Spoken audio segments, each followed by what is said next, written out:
So let's start by setting our motivation.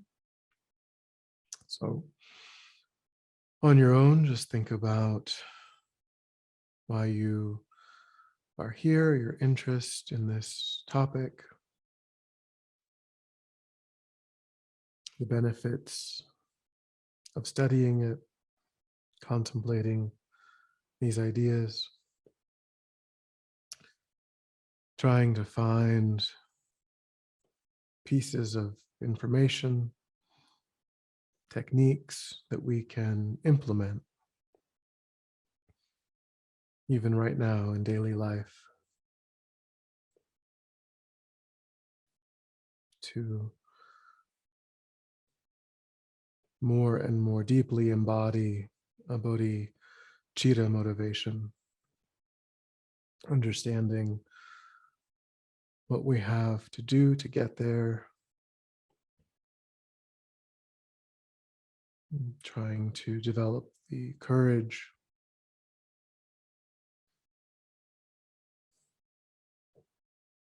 to be able to engage in what's necessary,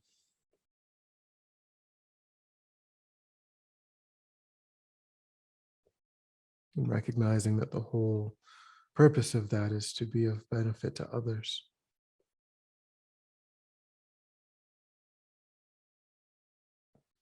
So try to set a broad and expansive motivation.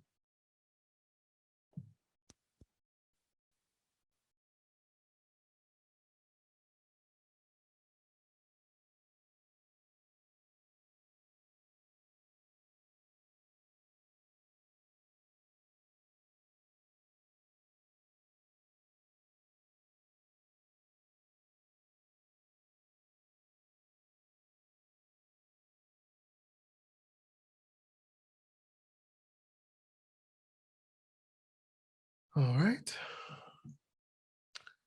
So as promised, tonight and next week, we will be focused in on the two main meditative causes of being able to generate spontaneous, uncontrived bodhicitta. So we'll start with what is considered the easier of the two. Of course, this is, one of the most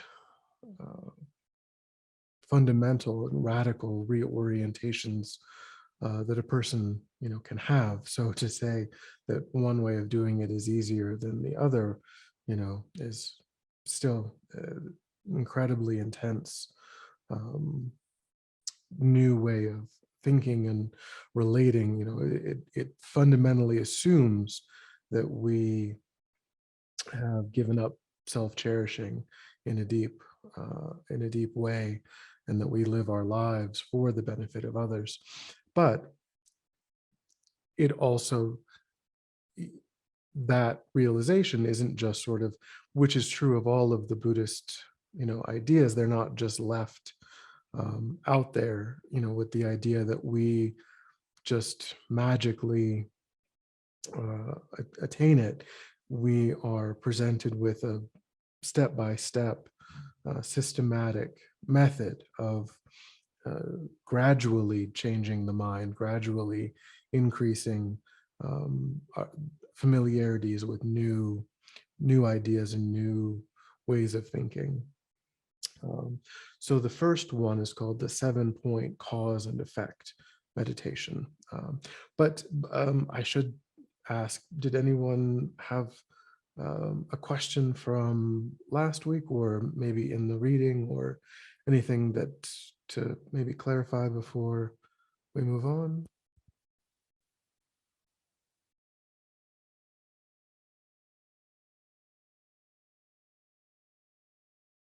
Nope. All right. So the 7-point cause and effect meditation. Sorry if I just made an annoying noise with moving that.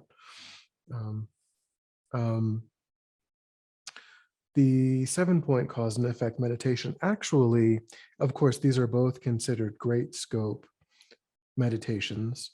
So, of course, we know that therefore they depend on the small scope and the middle scope. But also, the 7-point cause and effect meditation depends upon, you might think, well, it's self-contained, but in a way, of course, although it implies success at previous levels, it also implies success in what's called the equanimity meditation, which we've done. You can find it on the YouTube channel. We do it in the morning meditation from time to time. And so that, because what we're talking about is achieving enlightenment for the benefit of all sentient beings without exception. And we can't get there without equanimity as the foundation. Of course, there's also refuge, there's also renunciation, there are other things that are foundational, but the most direct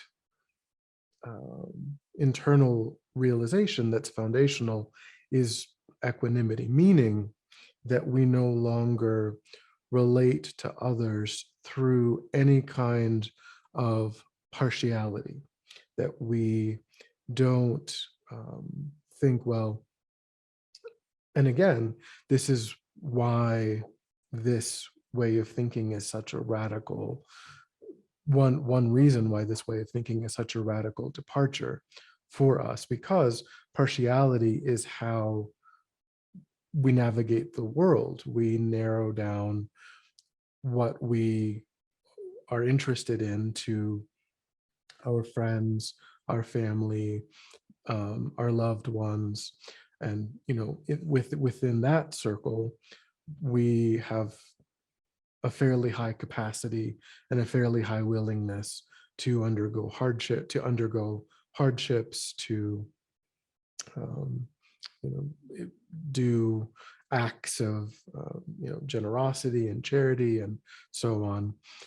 And then there's people that we're kind of tangentially related to, but that we don't feel strongly about one way or the other.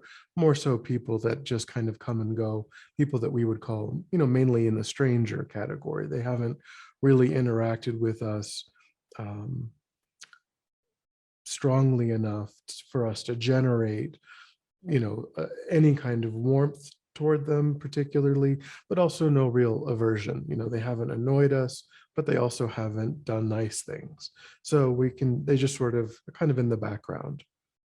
And our interest and our capacity and our willingness to benefit them is less, certainly, than loved ones, friends, family, and so on. And then you've got people that are in our orbit, but that we do feel like have acted against our interests in various ways. And these are people that we're very unlikely to try to benefit, that we, that we probably wouldn't try to help. If, to one degree or another. Again, these are all spectrums. Even within the friend category, within the loved one category, there's a spectrum. So these are all, it's not black and white. It's a spectrum of how much they've done for me, what for or against me. And also, like, that day, what do I have going on? Am I busy? Am I stressed? Am I feeling spacious? What's kind of happening internally, externally that day. That's also going to play a role.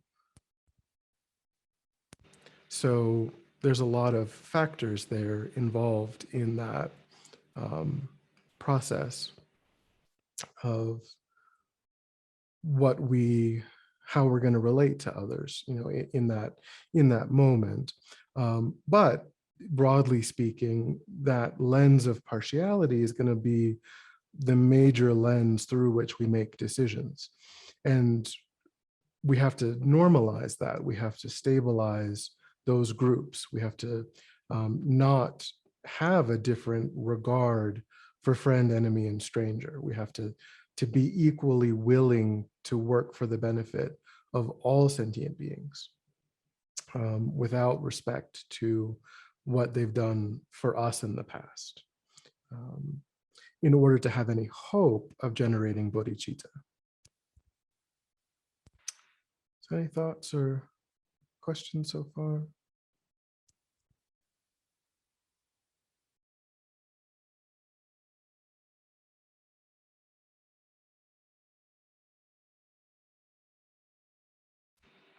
So that meditation, it's literally called the friend, enemy, and stranger meditation.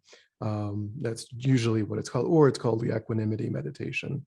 But we adopt that, or we get to that point by seeing how our lens is really just based on the ego, that it isn't based on anything stable, it isn't based on anything meaningful.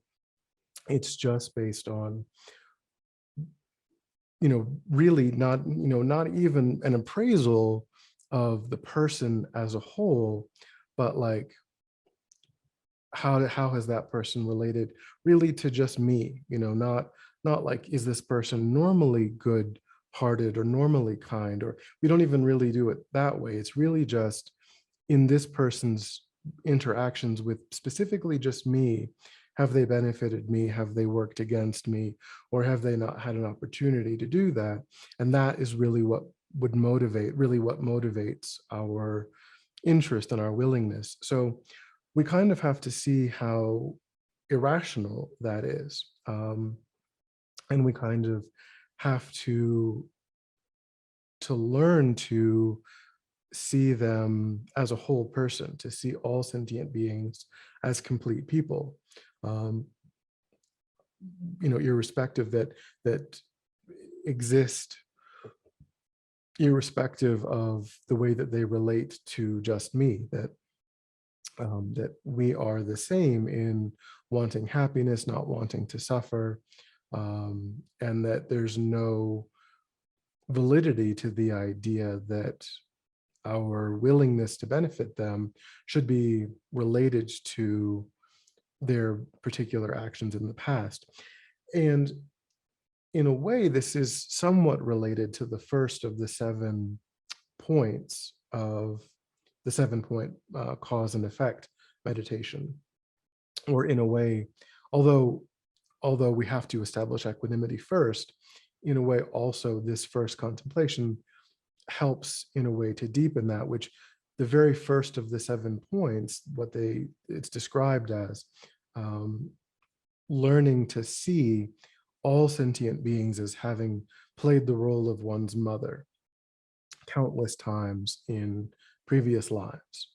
So this first meditation, the 7-point cause and effect, it's considered to be easier because in a way, and this is kind of my phrasing or my language, but it relies on a sort of familiar psychological model or process that we use, kind of the process or the model of reciprocity, the idea that when someone has benefited us, we should benefit them in return. Kind of like, almost feeling a sense of obligation, like when someone gives you a Christmas present, you're like, oh, did I get them something? Now I have to go. So in a way, it's kind of tapping into that process. And because it's a familiar process, it's easier than the one that we'll cover next week, which is equalizing and exchanging self-cherishing for other cherishing. That's a more subtle and more difficult mechanism because it doesn't rely on this idea of reciprocity. Though the thing that's different or in a way unique, well, I don't know, that makes the 7-point cause and effect meditation something deeper or broader than just individual reciprocity, like this one person did something nice for me. and therefore I should do something nice for them. What makes it this different is that we have to see that there are no sentient beings that don't fall into that category of having of someone who's benefited us. And once we see how that category, because normally we think, oh, well, this one person gave me a Christmas. So I don't have to go get a Christmas present for everyone at work and everyone on the train and all of my neighbors. And, everyone, I don't have to stop at every red light and get out of my car and knock on the doors and, give it, we don't do that because it's just the one, it's just our husband or our wife or, the one coworker or whatever. So like, well, that's manageable. I can do that. But once we see that there aren't any sentient beings that are outside of that category of sentient beings that have benefited us, then our obligation is to every single sentient being equally, without regard, without any limitations. So that's where it gets into a different way of thinking than we normally are used to thinking. So this idea of all sentient beings having been one's mother is meant to be literally true. It's meant to be, we're meant to take this as being a literal statement of fact, like a mathematical, just a factual statement. So of course, this does imply the existence of past and future lives, which, is not, is foundational to what the Buddha taught. I mean, without that, enlightenment doesn't make much sense. There are certainly parts of Buddhism that still make sense, impermanence and so on, but, enlightenment falls apart without that foundational idea. So of course, this is a teaching that came from the East, and in the West, people tend to have maybe culturally more complicated relationships with their parents than historically, maybe, in more communal cultures. So that's something that we may have to think about and work through, perhaps. I mean, when people, broadly speaking, work with this, that's something that can come up, is, we're meant to use sort of this archetype of the kindness of the mother as a way of understanding the kinds of kindness that have been shown to us. And not everyone has equal access to that, same kind of experience. So that, with regard to this life specifically. So, the idea would be to try to find a model, an archetype, that we can relate to as best we can. And then, also, to the extent that it's possible, to try to think about using the contemplations that do relate to our own mother and father. And my understanding is that they kind of use the mother specifically because, again, culturally, just sort of culturally, fathers in Tibetan society didn't interact much with the children. They were kind of off doing, the work, and that was really the mothers that were home with the children. So the fathers were kind of distant from that actual child rearing process. And then, of course, you have things like feeding, the child from the mother's body. And, so there's other parts of that that are unique. But that's kind of why they use that particular archetype. But so if we need to, we can try to find a different way into that. But we'll talk still about some of the specific kindnesses.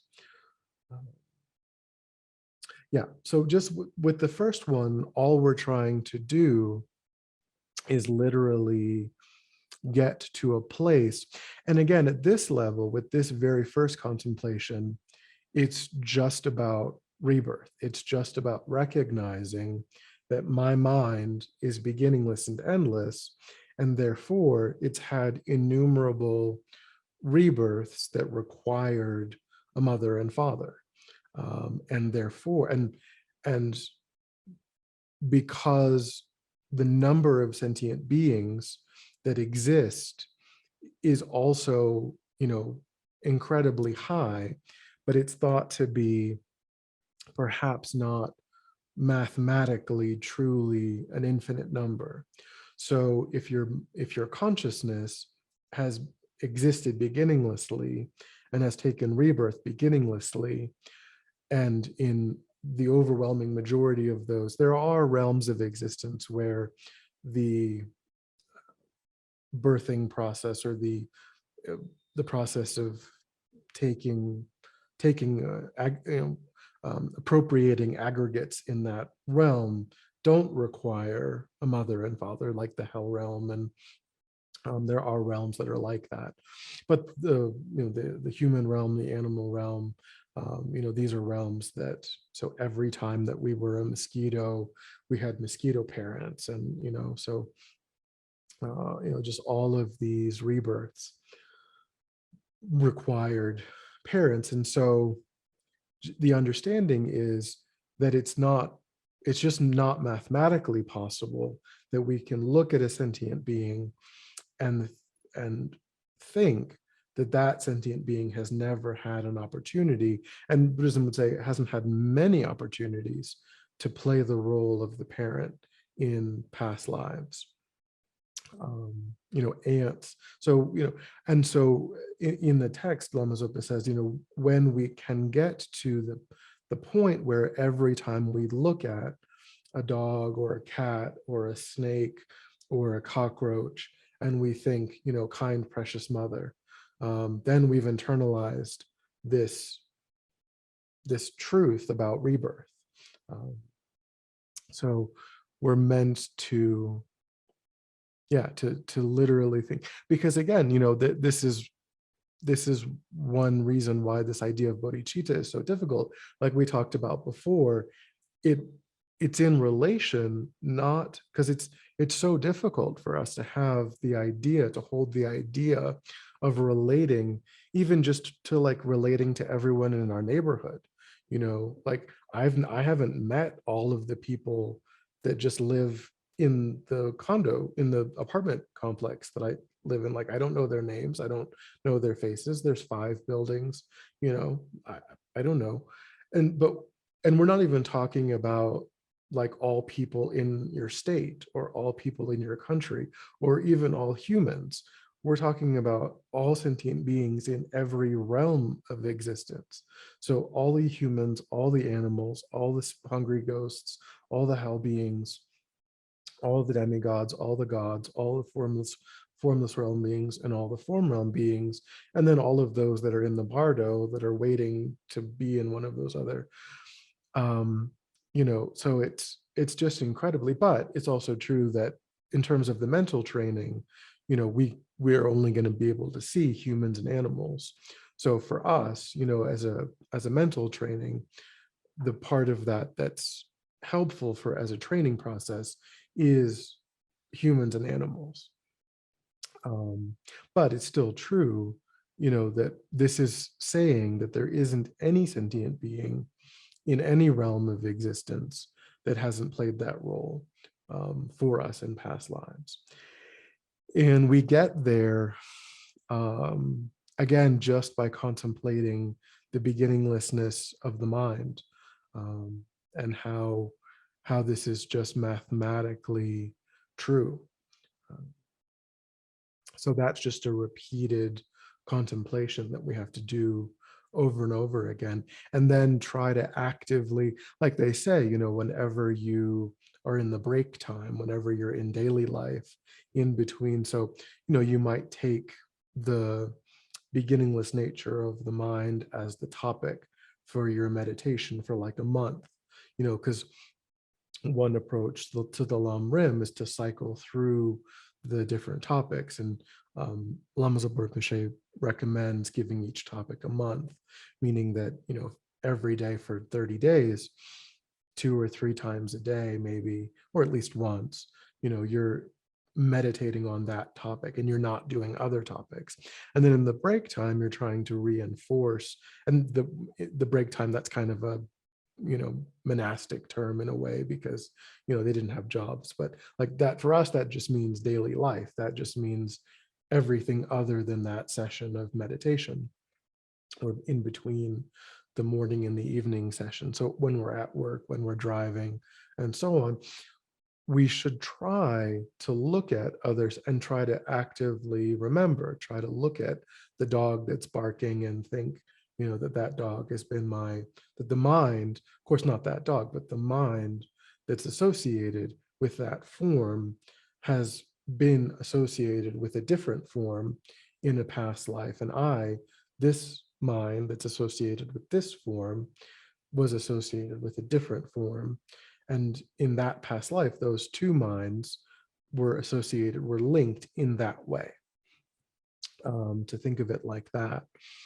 So, yeah, I've always wondered, like, to me, that seems like, maybe it's not good to say, but it seems like it makes kind of certain ways of relating to people more difficult, like trying to relate to your husband or something as having been I don't know, I don't have to worry about these things, but to me, it seems like kind of problematic, but I don't know. What do people think? Well, I mean, I don't know. Barbara.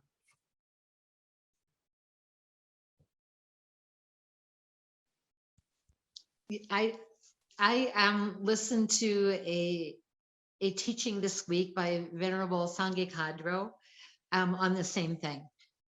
And she talked about it in the way that you just did, but then she talked about it a little bit differently. And I don't know if it's because I'm a mother in this life, but she said, we have been a mother to every sentient being. And that just really gave it a different, I don't know, a different feel for me. That was really, really helpful. That, picturing every being as my child. They were my child. They were, that just really made a difference for me. So I just wanted to share that. Yeah, in a way, that kind of comes back again almost at the end, when we get to like the 7th point of bodhicitta, because then it's kind of like, now it's our turn to take care of all sentient beings. So of course, what you're saying is also literally, if it's literally true that all sentient beings have been our mother, then it's also literally true that we have been the mother of all sentient beings. That's also just mathematically also true. In terms of where this fits in the process of developing bodhicitta, what we're trying to emphasize is, what we're trying to cultivate is the willingness to benefit sentient beings. So, I mean, I suppose that could also come about by recollecting our willingness to benefit them as a mother in previous lives, and kind of like tapping into that energy again. The historical way of thinking about it is to focus on the kindness that has been shown to us, but then kind of at the end of the process, they sort of take that sort of in a way for full circle, and they think, well, this is now my opportunity to be like a parent to all sentient beings, and to give back in a way. But yeah, there's different, and whatever is helpful, whatever way of getting into the topic is helpful. Yeah, I just think, if I were married to someone, I would think it would be weird to be like, this person has been my mother. Again, don't have to worry about it. And historically, like this monks and nuns were doing this, and they also didn't have to worry about it. So yeah, Susan. Well, yeah, I don't really understand it. I can't for one thing, I have difficulty understanding past lives in general and how the mind stream can go on and become almost anything. It's just, it's so illogical. I can't grasp it. And another thing is that there are sentient beings that want to harm us. And so why would we want them around us? For instance, poisonous spider bit me and I was told I could have lost my leg. Why would I not do anything in my power to get rid of those spiders in my house, which I did. I had it fumigated. And cockroaches, they poison, they put bacteria in food that you serve to your guests and your family. It could make them sick. You know, they have traces of filth, bacteria. Why would I want to protect them? I don't understand that. So, I mean, so there's a couple different questions or different points there. When you say that it's illogical, I'm just wondering about that, the use of that word, about the idea that the mind can't, like, what, of course, a person could hold the view that the mind is an emergent property of the brain. That's certainly the view that many people have, and therefore, you know, it's something that just comes together in this life, and that's a view that many people have. Is that the view that you think is most likely, or? It seems more, well, I'll use the word again, more logical. Yeah, it does seem more logical to me. And not that everything has to be ultra logical. There are a lot of things I simply can't understand by any means. And it just happens that the mind stream is really difficult for me to understand. Yeah, I mean, I would say that, you know, it is difficult. We can't, because we don't have any past memories. Most people don't have past memories. And so, but then I would say, you know, what does it mean to, like, what could a person say that would cause someone to decide that that was true? You know, like, what, if we're approaching this topic from the perspective of, like, I don't have a memory of this, and therefore I need to be convinced that this is true. Of course, we also don't have a memory of being born, but we know that we were born. We don't have a memory of, you know, being 3 months old or 6 months old, but we know that we know that happened. So we can demonstrate to ourselves empirically that things can exist that we don't have memory of. And we also lose memory. You know, I don't know what I had for dinner 6 weeks ago, you know, but I probably did eat that day, but I don't remember what it was, you know. So looking at it from the perspective of, I have to be able to validate this from my own memory, we can say, well, very clearly my memory is very limited, and so that can't really demonstrate what is or isn't true about my experience. But then, like, how could I be convinced? Because a person could say to you that they do have perfect recall of past lives, and they could, you know, give you long histories, but they could be making that up. There could be people that, and there are books, we talked maybe briefly once or twice, maybe in this series, about the work of Dr. Stevens, where he's tried to validate, you know, memories and correlate memories with, like, records, historical records. And there have been times when that has worked out, when people have remembered that, oh, this house was blue, and it, you know, now it's red, but then they demonstrated that in fact it was blue, things like that. So, but still, I mean, even with those stories, still we don't have memory of past lives. So to me, it's like, well, what kind of hypothetical, what kind of premise is going to open doors rather than close doors? If it's true, because the Buddha is, saying that it's true, and there's certainly some evidence that some people have memory of these things, and so there's a certain degree of corroboration. And so if it's true, then what is the Buddha suggesting that we do with that?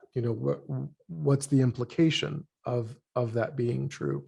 And the implication of that being true is that we should try to abstain from harming any other sentient beings, and we should try to act to benefit other sentient beings, that we should spend our lives doing those things. That's what the Buddha is saying, based on the fact that our lives don't end at death, or that the mind won't end at death. He isn't saying anything like really strange or really, abnormal or anything. He's just saying that because your mind survives the process of death, then you want to really spend your time consistently making effort to benefit others and to avoid harming others, so that when the energy that you've created in the mind through those intentional actions ripen, they ripen in the right kind of beneficial ways. So to me, adopting that as a hypothesis just strengthens the extent to which a person would do that. Like if a person doesn't have that, then they might, just take, of course, many people don't have that view, and they still think it's important to not harm and to be of benefit, but maybe they don't take it quite as, they don't do it quite as intensely. They don't do it quite as, because they're like, well, nobody's, nobody's here, like if we're just like practicing anger in the car or something, we're just like cussing somebody out behind their back, we might not think that's such a big deal because they're not here, we're not really hurting anyone. But if we have the view of karma, if we have the view of past, then we might take it even more seriously. We might make greater effort to avoid cultivating habits of that can be harmful. But it isn't like we're going to start doing some really strange thing, something that doesn't make sense. And then in terms of, sorry. So, and then in terms of your other questions about the fact that there are sentient beings that, that may pose a danger. There's humans that may pose a danger. There's, because they're serial killers, and there's, and then there's also, like you're saying, there's sentient beings in the animal kingdom that we may have to look out for, and that is true. No one is suggesting that we should we shouldn't have a certain amount of diligence and a certain amount of self-preserve, looking out, in terms of when you're at a nightclub, or you're, you have a certain awareness, and no one's saying that you should go up to strangers and like invite strangers home and be like, not have any regard for other people's motivations, and likewise we should try to not invite mice and we should try to keep them out, as you're saying. We should try to seal up any holes that are in our house, and we should try to avoid leaving food out where, we're going to create the conditions for mice and cockroaches and things to proliferate. But to the extent that it's possible and reasonable, we can, if it's not, like, because, I mean, sure, some insects, they can track, they can have little bits of detritus and things on there, but aside from that, they're relatively harmless. They're not, so you can relocate them, as opposed to like a scorpion or something where you probably, just the process of trying to relocate it, you're putting, your life in some danger. So we can try to the best of our ability to try to exclude and relocate, rather than just go around, rather than just go right to more harmful ways of controlling these things. And Buddhism would say, that there are karmic reasons why, so Buddhism would also implore us to try to purify the karmic causes of why that's happening to us, that it's not just causeless, that if we're finding ourselves in an environment that is hostile, then there's karmic reasons for that, and that we should purify those. But of course, that's a very Buddhist thing, and it implies past and future lives, so not everyone's going to gravitate toward that idea. But Buddhism would say that those experiences are karmically based or karmically caused as well. So it isn't to say that we can't exclude and relocate, but going right to a more aggressive, isn't, that's due to the understanding of karma, and due to the understanding of, the ripening of karma in future lives, that we avoid harming because we don't want to create the karma of killing, which will harm us in future lives. We want to try to avoid that. Yeah. Thank you. Thank you. Any other questions, thoughts, questions?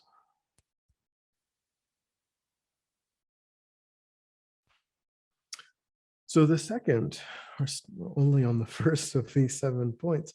The second is, so with the first, all we did was establish that all sentient beings have been our mother. With the second, we really go into the kindnesses that were shown to us on the basis of that relationship. So we really try to focus on specifically what the mother has done for us in those lives.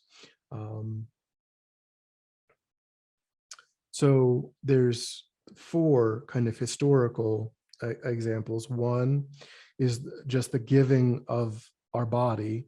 So the fact that we can use this body to achieve enlightenment means that, or practice virtue, like in past lives, to practice virtue, to practice, because we don't know, many of those lives were as humans, and in those human lives, we practiced virtue and created the causes for this particular life where we've met the teachings.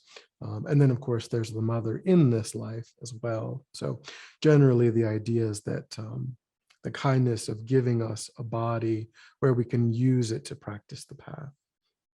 And then there's the kindness of protecting us from danger, the kindness of leading us in the path of the world, which means like, teaching us about cooperation and helping us to learn the alphabet and to tie our shoes and to learn how to drive and balance a checkbook and, to function as a citizen of the world. And then the fourth is the kindness of bearing many hardships and accumulating negative karma for us. So, we know that many parents would, and that's not necessarily, I mean, from the side of that person, that's not necessarily a positive thing. That is very much kind of based on partiality.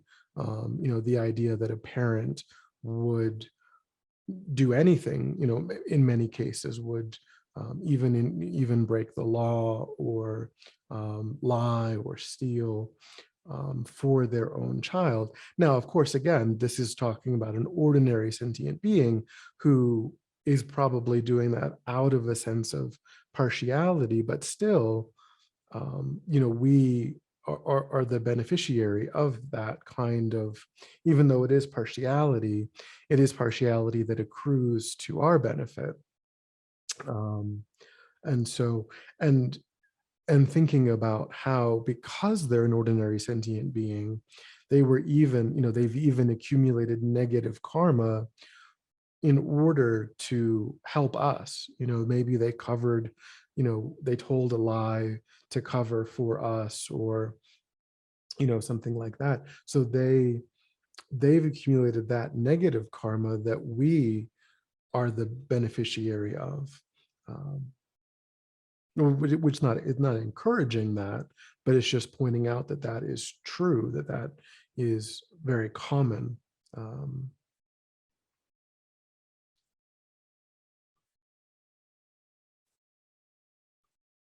Yeah.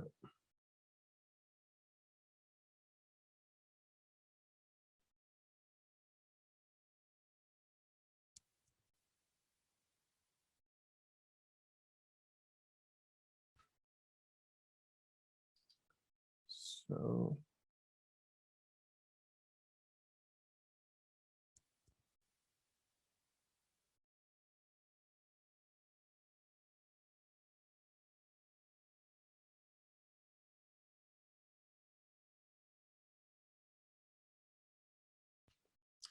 yeah, so then the third, so that's, so we, those, mainly those four, you could focus on those four.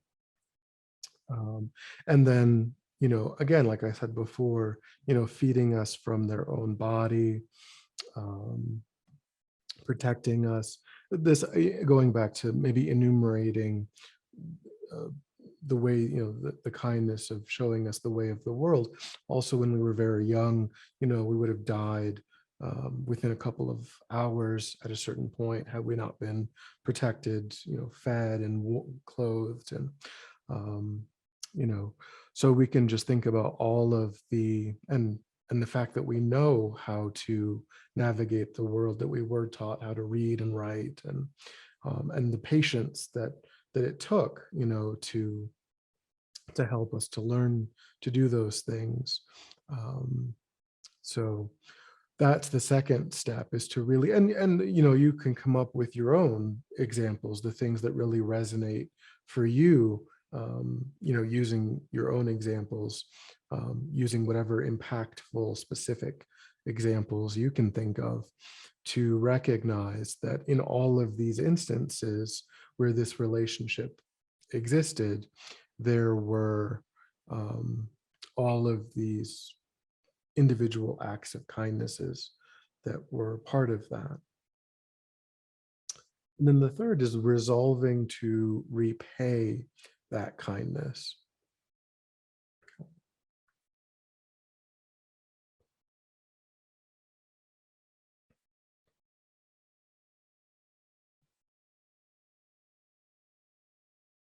So again, this is when this kind of, what they say is that, and I remember in Riba Rinpoche, he has a book on bodhicitta, on developing bodhicitta.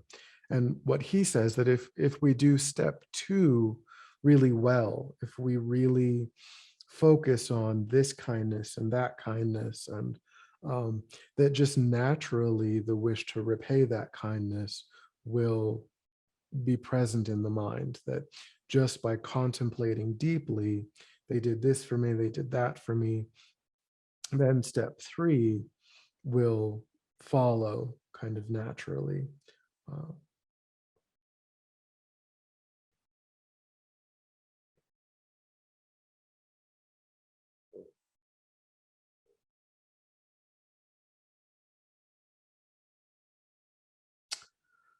And then step 4 is developing loving kindness.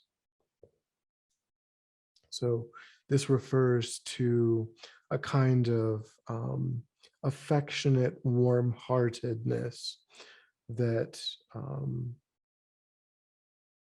what Lama Zopa says, that all sentient beings have a kind of beautiful appearance to us through this kind of warm-hearted, affectionate love that we generate. So we see all sentient beings as having been our mother.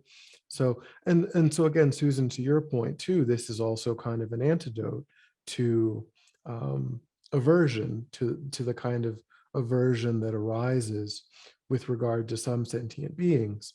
You know, we can recognize that that there are things that we need to do to protect ourselves from certain consequences, but what this progression of ideas is pointing out is that if we contemplate that all sentient beings have been our mother, we contemplate the kindness that has been shown to us again and again, and then we develop the wish to repay that kindness, then every time that we see a sentient being, a kind of warmth, a kind of closeness will naturally arise, that we will see them as having a beautiful aspect, a kind, and in a way to Barbara's point, this is also kind of similar to how a mother relates to her child, like, you know, this idea that when you see, you know, your own child,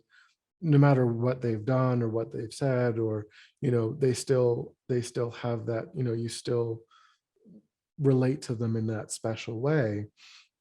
They still have that kind of, so, you know, yes, we might need to keep the poisonous snakes, you know, out and have them do their thing, and we're going to do our thing, but we don't have, we can work with the aversion, the animosity, the kind of the mind that would go right to just putting poison out or putting now, you know, we still ultimately have to do what we have to do to stay alive, you know, that's certainly true.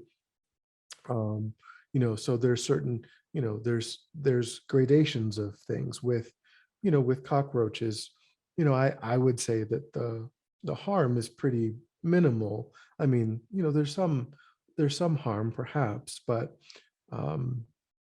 it's not, but with a poisonous something, then, you know, the harm is much. And if there's an allergy, or if there's, then the harm, it's certainly, so we can tailor things to different situations, and say, okay, well, with this, because there might be a very, very small harm, I will really make a strong effort. And then with this thing over here, I unfortunately, you know, the circumstances are different, and so I have to take a different approach, and there's just no choice. You know, I may have to take a stronger approach in a different circumstance, but we could at least not have the approach of, well, in all circumstances, just because it's an insect or just because it's a, you know, not a human, then my first way of relating will be the most, you know, extreme, most, you know, just swat and poison, and, you know, for all situations.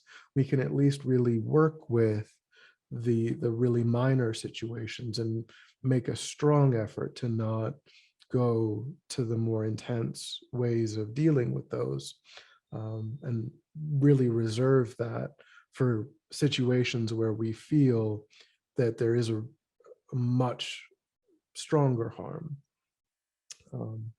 And again, this isn't meant to be moralistic, or, you know, these are internal mental trainings, that the idea is that we will spontaneously and naturally begin to think differently by engaging in these contemplations, that, you know, it isn't that, well, we should be doing this or we should be doing that.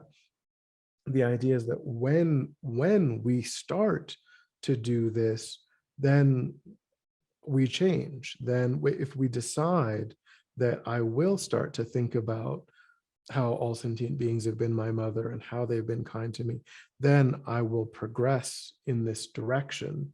Not that I'm not at the end of this and therefore there's something that I haven't done or something wrong with me or something. It's just to say that this is the method, if we put it into place, to get this result. And we just haven't gotten this result yet because we haven't put this method into place. And this is just how to do that, how to go about doing that. And then just recognizing that spontaneously, we will start to change when we have the willingness and the interest in again and again and again engaging in these contemplations.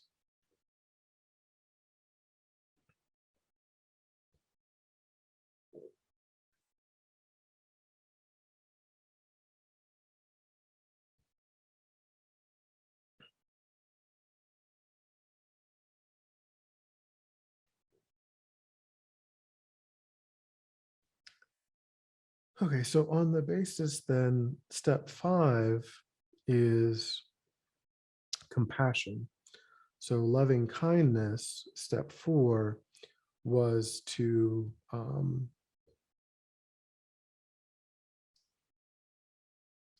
to develop a warm-hearted way of relating to others. And then step 5 is to really focus specifically on compassion. So compassion is the wish for oneself and all sentient beings to be free of suffering and the causes of suffering.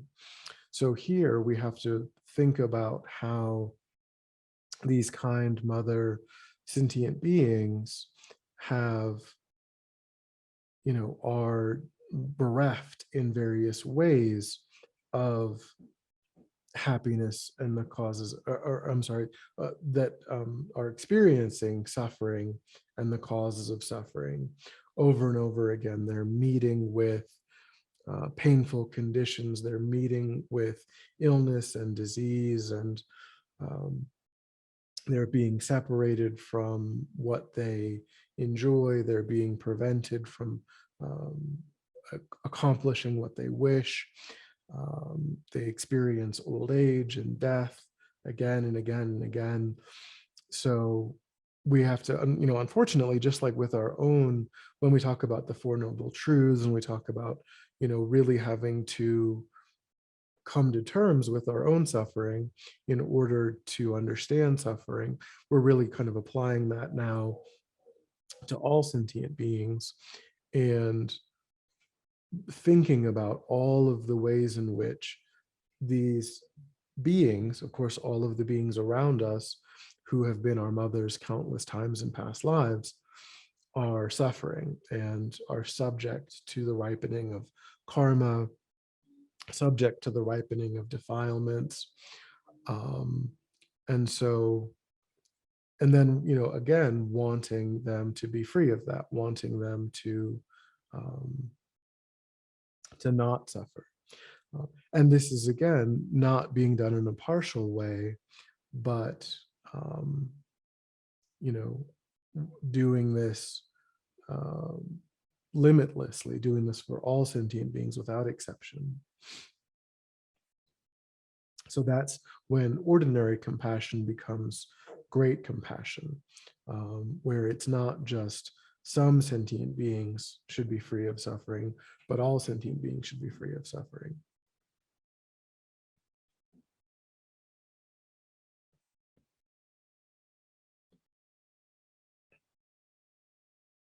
So then step 6 is, on the basis of that, we develop the special attitude, the uncommon attitude of universal responsibility. So we recognize that these kind mother sentient beings are, they want happiness, they want to be free of suffering, but again and again, they meet with unsatisfactory conditions. Again and again, they are prevented from true, lasting, genuine contentment, genuine peace. And so we don't just think how wonderful it would be if they had, you know, a real sense of contentment, a real sense of ease. But we think, I myself must take responsibility for bringing this about, even if I'm the only one who will bring this about. I'm willing to do whatever it takes to accomplish the welfare of others.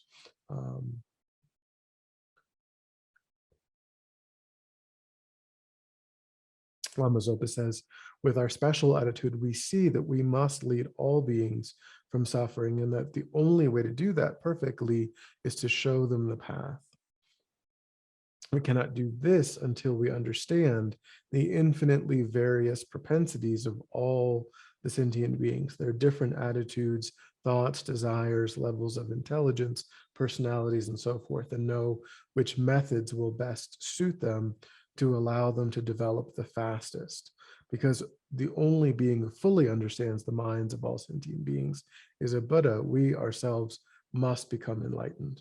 So this is actually step 6, isn't bodhicitta. Step 6 is great love and great compassion, or is the on the basis of great love and great compassion, the attitude that takes responsibility for installing all sentient beings in a state beyond suffering, and in a state of perfect happiness. But we recognize, so now we've taken responsibility for it, but now we need a method. We need, like, what is it that will allow us to actualize what we've now taken?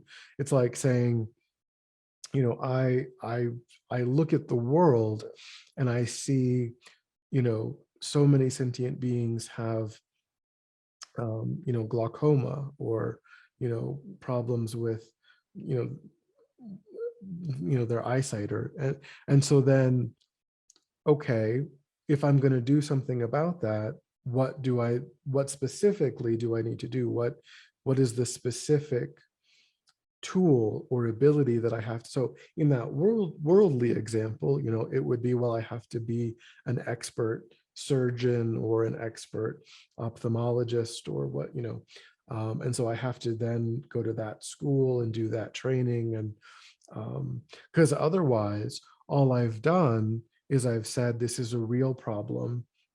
And I've even said, you know, I'm not willing to let someone else fix it. I've even said, I'm actually going to take responsibility and be the one who fixes it, but still without an actual method, without an actual tool that can bring about that result. We don't have the ability to actualize what we've said. So step 7 is actually bodhicitta, where now we're not, on the basis of great love and great compassion, and on the basis of this attitude of universal responsibility, we have to think, well, what is the method? What do I need to do? What is the only thing that will actually bring about what I want, and that to become a fully enlightened Buddha? Without that, I have this motivation, but it's not, I can't actually do anything about it. I can't actually bring it, I can't create the results that I've said that I want to create unless I myself become a Buddha. Because when I myself become a Buddha, then I actually have the method, the ability to bring all sentient beings into a state of perfect peace, and a state beyond suffering. But if I don't, if I myself don't become a Buddha, then what I have wanted for sentient beings it won't be possible. What I have said I would like for sentient beings, I've said that I would like them to be free of suffering, to have a state of perfect happiness. But until as Lama Zopa said, until I know their minds directly, until I know their karmic, the ripening of their karma directly, it's not possible for me to do that. I can benefit them in more limited ways, but I can't actually accomplish that result. I can't actually show them how they can ripen their minds in a way that will result in enlightenment for them, unless I have achieved that first, and unless I've perfected my own mind and gotten rid of the obscurations to omniscience that exist in my mind, that prevent me from being able to know the minds of others. So then that is bodhicitta. That is step 7, the end result of this process, where now we're still not enlightened, right? We're now, I mean, once this becomes spontaneous, then we're a bodhisattva, right? I mean, right now, we could say that we have it maybe in a contrived way, but we don't have it in a genuine way. Once we have this in a genuine way, we could say, yes, we're now a bodhisattva, but we're still perhaps many lifetimes from actually being enlightened, but we've identified only that specific end goal as being what is necessary, as that is, I'm not satisfied with some other result. I'm not satisfied with some other, I've clearly identified that this is the one and only solution, that the problem, the problem that I face, that all sentient beings face, is so subtle and so deep and so pervasive that the only antidote that actually fixes it is enlightenment. Anything short of that is ineffective. And so I have to accomplish it for myself so that I can show all sentient beings how they can accomplish it for themselves. And then still we have to do everything else that gets us to enlightenment. But now we're just basically a bodhisattva who is then doing everything for that purpose, whose life is now oriented for that one and only goal. Any thoughts or questions?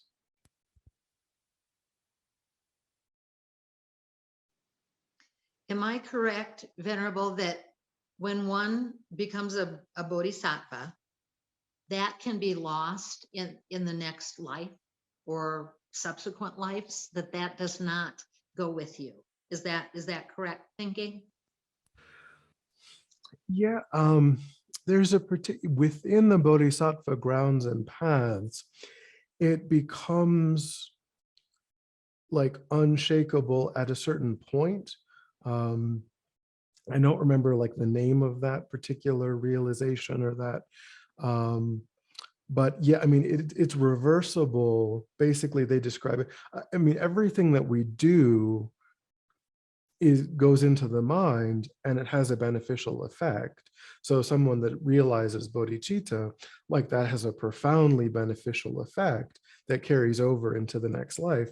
And it's going to make all kinds of things easier and create propensities for all of these things that are going to be very helpful. But you're not born a bodhisattva again. Of course, that's certainly true. I mean, even if you have a really, I mean, you still have to meet the teachings again, but they say that like a lot, that the power of all of these things, really make it quite likely that we'll have conducive conditions and we'll be, able to, if we've done so many things right to get to that goal, that we've created a lot of supportive, positive karma that's really going to be helpful. But yeah, they talk about how one of one of the Buddhist disciples, I forget which one, but he was really trying, he was kind of on his way, and he was really being tested by Mara, who in the sutras is kind of like the manifest, kind of sometimes uses like a literary device, and other times but to prove a point. But he was sort of being tested about his compassion for sentient beings, and he, at one point, he was asked to cut off his left hand to give to a sentient being, and he had developed perfect equanimity and so on. So he just did it. He just cut off, and when you have that, it doesn't matter. You don't feel, it's just like cutting your hair, they say. And he did that, but so his left hand was now like on the ground. Or no, I guess it was his right. He cut off his right hand, and his right hand was now on the ground. And so he picked up his right hand with his left hand to offer it, but the left hand is considered dirty, in ancient Indian cultures, because you wipe, with your left hand. So the person who was testing him was like, how dare you give me an offering with your left hand? You have to offer with your right hand. But his right hand was what he was picking up that he had just cut off. And he was like, okay, this is too much. Like, I'm done with sentient beings now.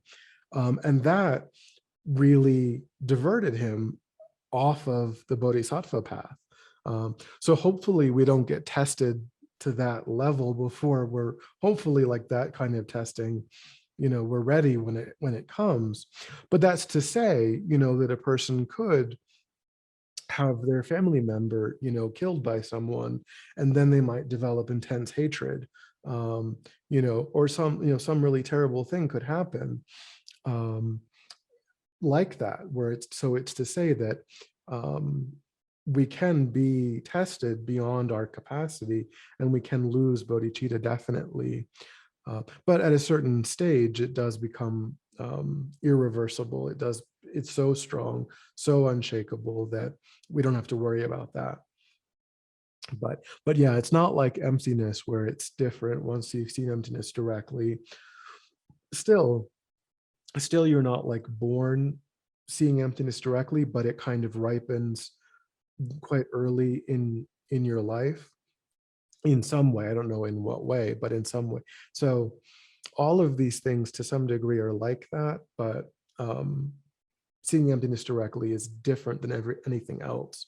Everything else is less stable than that particular one. But even with seeing emptiness directly, I mean, it doesn't mean that you'll become enlightened. Maybe it means, because there's stream enterers, and so certainly you could, you might end up in lower nirvana rather than Buddhahood, if you're, because you have to join seeing emptiness directly with bodhicitta to have that ripen as the result of full enlightenment.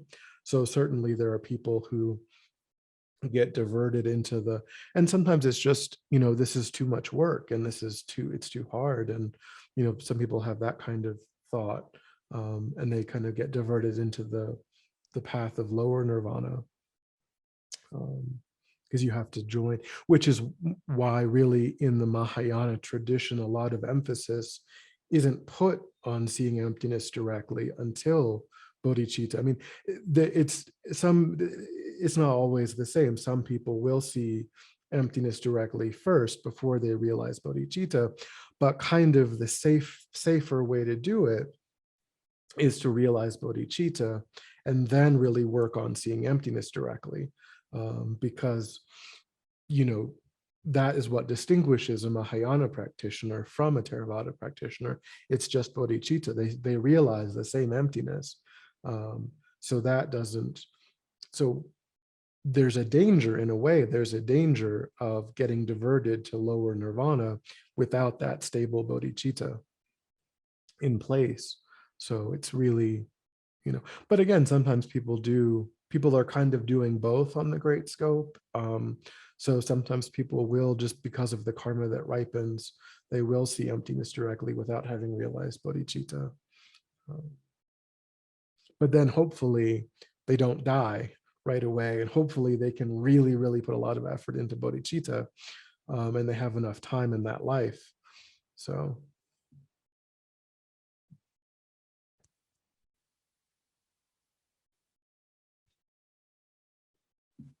I just kind of want to share, I had like a little epiphany. So I've been struggling with a lot of anxiety and obvious self-cherishing and clinging and all of this. And really driving myself crazy. But I have this dog, right? I love my dog.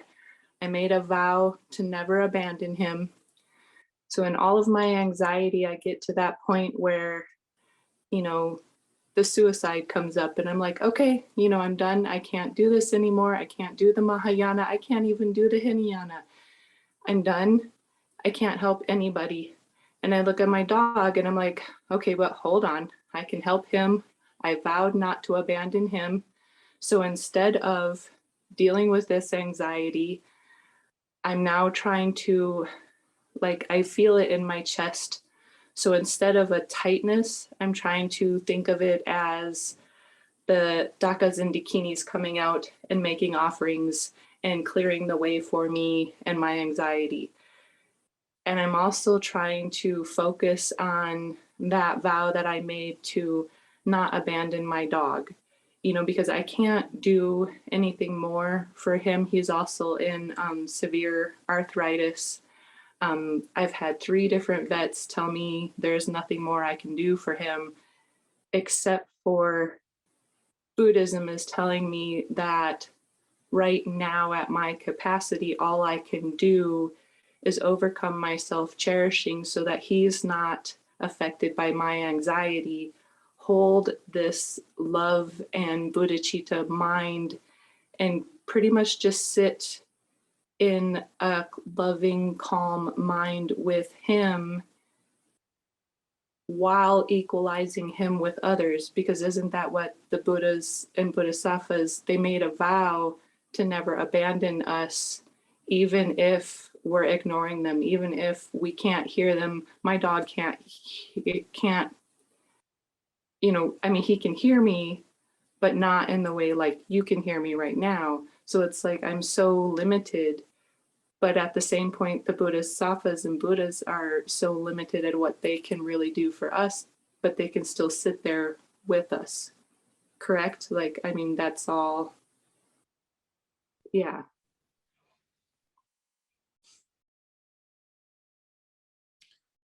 Yeah.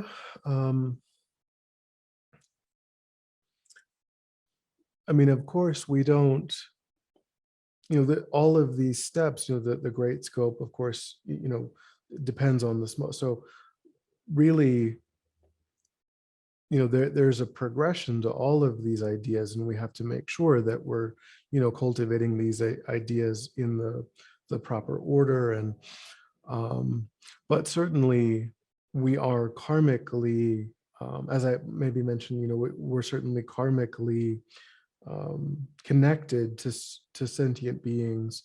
We have kind of our own sphere of influence that is to some degree unique, because there's so many sentient beings. The strength of these karmic bonds are variable among, there's an interconnected network of all sentient beings, but then certain nodes and certain, there's certain strengths and weakness, within that web, in a more local way. So we can certainly think about, like our parents and our, friends, and think, that they, because of our karmic relationship with them, although we're not thinking of them as being more important than others, but our karma is stronger with them than it is with others. And so, although they are equally in need of being benefited, as are all, that, you know, their need to be benefited isn't greater than any other sentient being, but our ability to benefit specifically them is stronger because of our karmic bond that we have. And so certainly any sentient being that's directly in our orbit, that karmic connection is going to be stronger. You know, there's a reason why that particular animal is your pet and not a different animal. There's, you know, there's a karmic reason, a karmic connection specifically with that one sentient being. So we can certainly, but at the same time, we don't want to feel overwhelmed. We don't want to feel like burdened about it either. We don't want to start feeling like, you know, so this idea of like taking responsibility, again, this is an incredibly highly advanced idea. And it isn't something that we should expect that we will be successful at, you know, quickly or easily. Maybe not in this lifetime, you know, maybe we won't. Bodhicitta is a great goal to have, you know, for this lifetime, but whether or not we actually will achieve it, it's hard to say. I think that there's great value and great meaning just in waking up every day and trying, you know, saying that this is my goal and today I'm going to try. That's all we can do. So, you know, in terms of, and with, you know, different sort of, you know, anxiety and things, I think that there's a variety of approaches that, you know, can be helpful. Not all of them necessarily are Buddhist. Sometimes other therapists and other approaches, maybe they might know something that's more targeted, that could actually be more effective, more helpful. So I would say that, you know, there could be a variety of other things that might just be equally as effective or more effective. But trying to think of, you know, yeah, like, because I think that it's very helpful to think that that the purpose of our lives is, of course, for all sentient beings, but also using the relationships that we have, and thinking that as a sort of a proxy for that, and thinking, well, they're kind of depending on me to work on my mind and to, you know, but again, you know, to also recognize that this is a long-term project and to not have unrealistic expectations. And then, you know, because we certainly don't want to get into a situation where we think that we're letting anyone down, or that we think, you know, that it's not, that we're not doing enough, or that it isn't. So we also have to be very patient and very kind with ourselves and recognize that whatever we can do that day is enough, you know. So we don't want to, you know, we don't want to think that, we don't want to use that as a way of feeding, you know, a negative perception, or, you know, just thinking, well, I could have done more, or I should have done more, or I should have done better. We have to recognize that this is a multi-lifetime project, and it's enough to just try every single day, and but to recognize that, you know, yeah, we're trying for the sentient beings that we're connected to, because when we get that ultimate result, because of our connection, we'll be able to really repay their kindness, and we'll really be able to benefit them.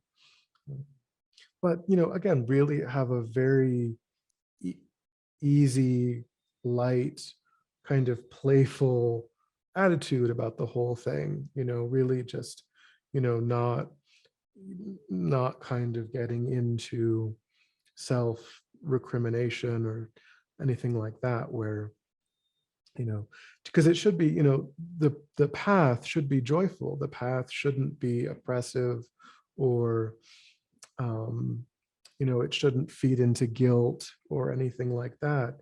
It should be, oh, I get to try to benefit others today. I get to try to have greater love and greater compassion and greater generosity.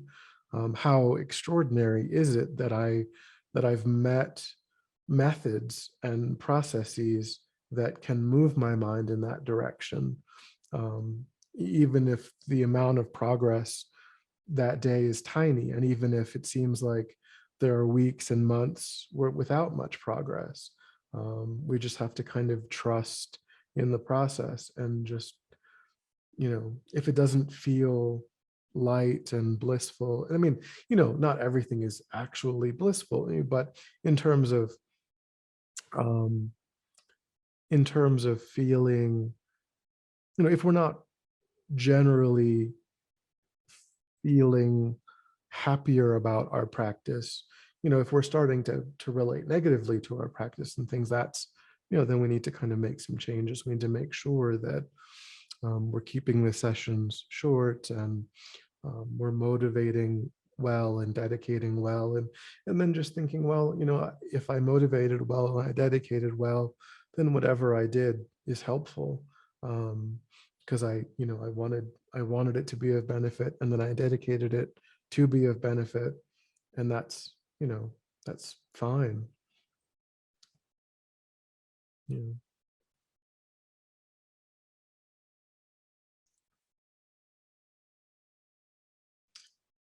Any other questions?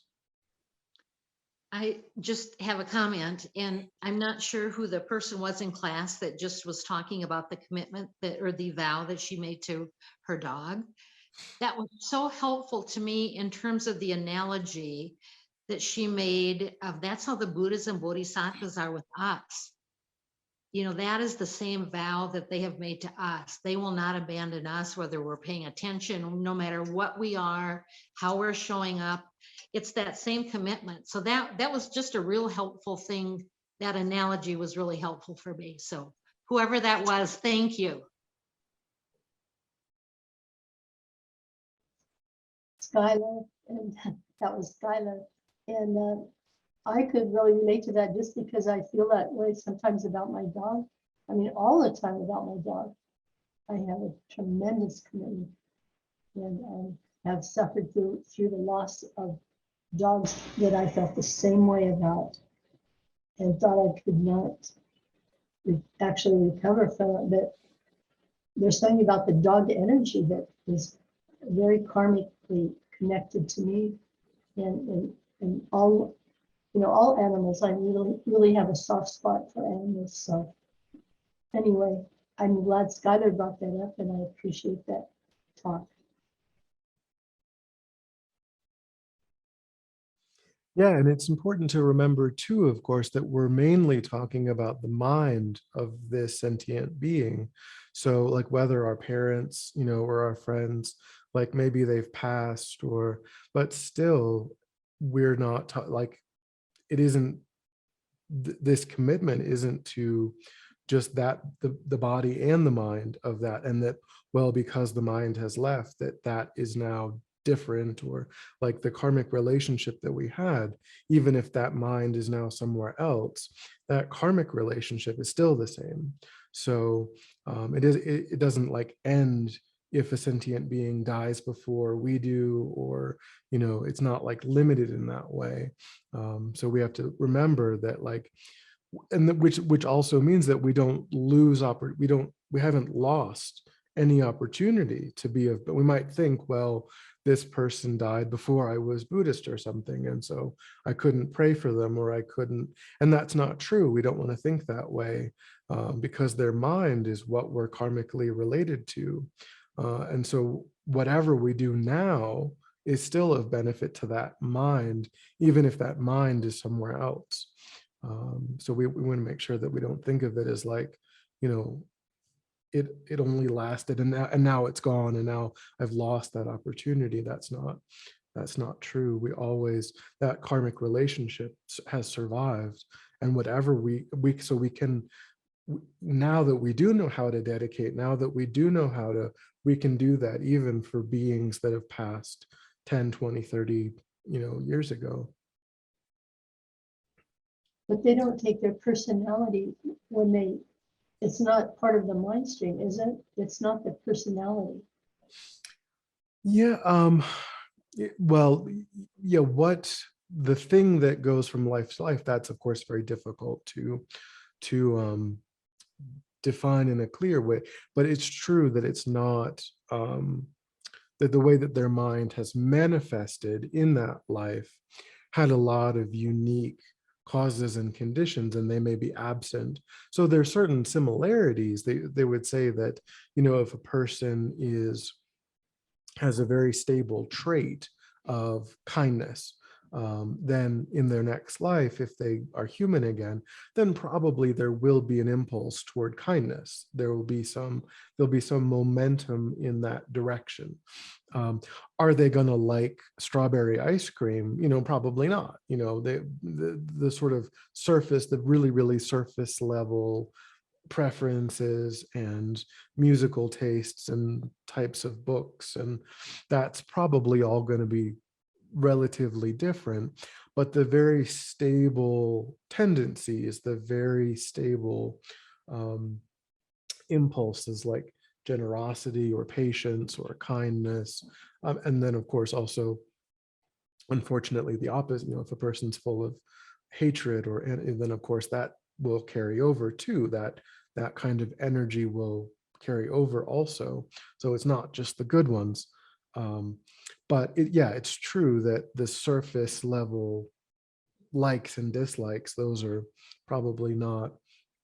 And of course too, a human, isn't necessarily going to be a human directly in that next life. It could be, which is also going to profoundly impact how that consciousness manifests in that life.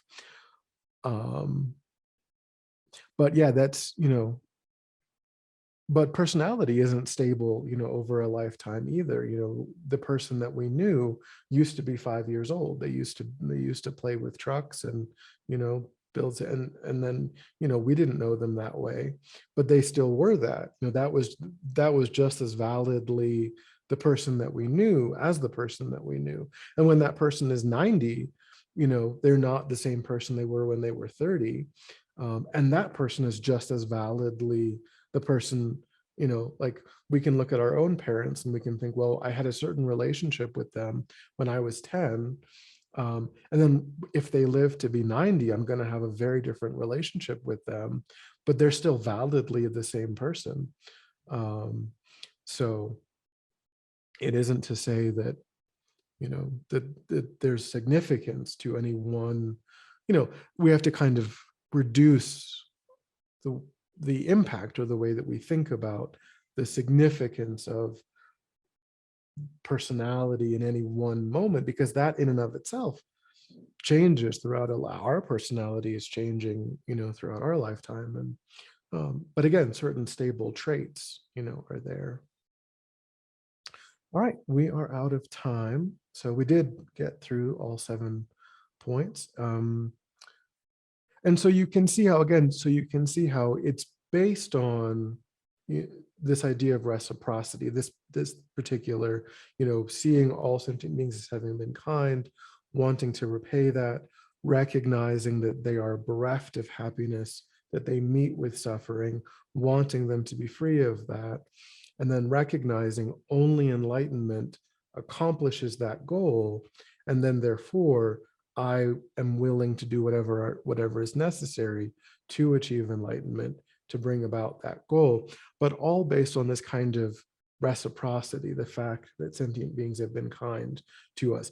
Turns out that that's true of all sentient beings, so we can use it without leaving any sentient beings out, because it just turns out to work out that way. But it still depends upon this model of reciprocity, the one that we'll talk about next week. Equalizing and exchanging, self-cherishing for other cherishing, is the subtler method, and it doesn't depend upon reciprocity. It doesn't depend upon sentient, although we can say mathematically all sentient beings have been kind to us. We can also say all sentient beings have been harmed, have harmed us. Also, that's also validly true. Not helpful to think about that, but it's also validly true. So this other mechanism doesn't depend upon reciprocity at all. And they say it's more difficult, but it's the other way of developing bodhicitta that we'll talk about. Yeah. So we'll just dedicate then. So recollect motivation and think that you've actualized your motivation, having contemplated this topic.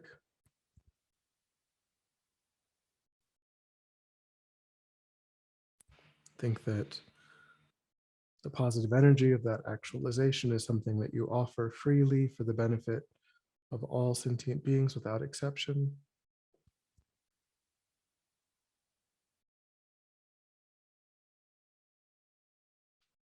Seeing that positive energy ripen in whatever way is truly beneficial for sentient beings, helping them to overcome disease, conflict, poverty, any harmful inner and outer condition, fully and completely ripening their mind so that the state of enlightenment can dawn in their mind.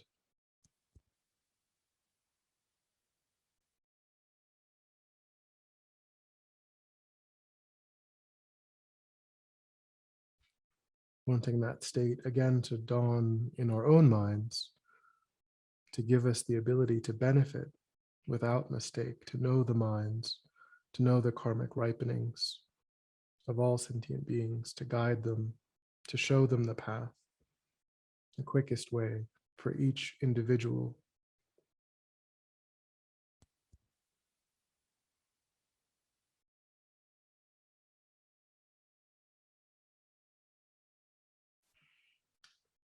All right. So we'll finish up next week. And there's lots of new classes happening in May, as there are every month. So you can check those out.